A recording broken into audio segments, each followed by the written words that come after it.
18 মাসের মধ্যে নির্বাচন করতে সরকারকে সহযোগিতার আশ্বাস সেনাপ্রধানের।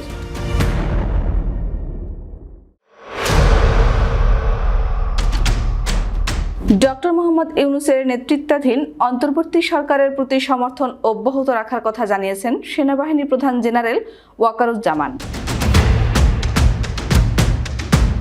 তিনি বলেছেন, দেশে চলমান সংস্কার সম্পন্ন করতে অন্তর্বর্তী সরকারের পাশে থাকবেন, তাতে যাই হোক না কেন। এছাড়া আগামী 18 মাসের মধ্যে যেন নির্বাচন অনুষ্ঠিত হতে পারে সে ব্যাপারেও তিনি সহযোগিতা করবেন বলে জানিয়েছেন।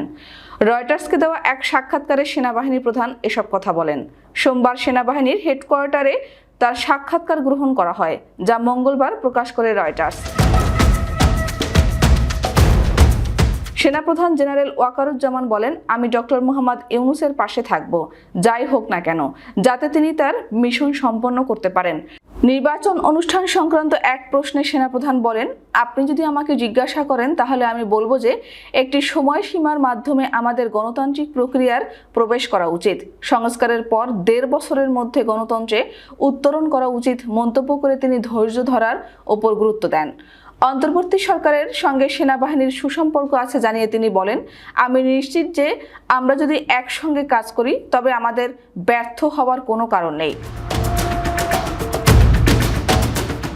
আলাপকালে পূর্বে বাংলাদেশের রাজনীতিতে সেনা হস্তক্ষেপ এবং ক্ষমতা গ্রহণের প্রসঙ্গ উঠে আসে। এ ব্যাপারে সেনাপ্রধান বলেন, বাংলাদেশ সেনাবাহিনী রাজনৈতিকভাবে হস্তক্ষেপ করবে না। আমি এমন কিছু করব না যা আমার বাহিনীর জন্য ক্ষতিকর হয়। আমি একজন পেশাদার সৈনিক। আমি আমার সেনাবাহিনীকে পেশাদার রাখতে চাই। প্রতি সপ্তাহে প্রধান উপদেষ্টা ডক্টর ইউনূস এবং সেনাপ্রধান ওয়াকারুজ্জামানের মধ্যে সাক্ষাৎ হচ্ছে। তাদের মধ্যে খুব ভালো সম্পর্ক আছে।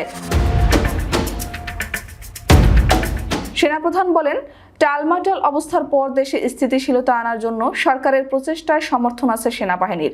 আমি নিশ্চিত যদি আমরা একসঙ্গে কাজ করি তাহলে আমাদের ব্যর্থ হওয়ার কোনো কারণ নেই। রয়টার্স লিখেছে, 1971 সালে স্বাধীনতা যুদ্ধের পর বাংলাদেশ স্বাধীন হয়। 1975 সালে শেখ হাসিনার পিতা শেখ মুজিবুর রহমানকে সপরিবারে হত্যার পর দেশ সেনা শাসনে চলে যায়। 1990 সালে ক্ষমতাচ্যুত করা হয় সামরিক শাসক হোসেন মোহাম্মদ এরশাদকে। এর মধ্য দিয়ে গণতন্ত্রে প্রত্যাবর্তন করে দেশ। এসব টালমাটাল সময়ের মধ্যে দিয়ে পেশাদার অফিসার হিসেবে দায়িত্ব পালন করেছেন ওয়াকারুজ্জামান। শেখ হাসিনাকে ক্ষমতা থেকে উৎখাত করার পর থেকে প্রস্তাবিত ব্যাপক সংস্কারের সঙ্গে সামঞ্জস্য রেখে সেনাবাহিনীও তাদের কর্মকর্তাদের অনিয়মের অভিযোগ খতিয়ে দেখছে। এরই মধ্যে কিছু কর্মকর্তাকে শাস্তি দেওয়া হয়েছে বলে জানান সেনাপ্রধান।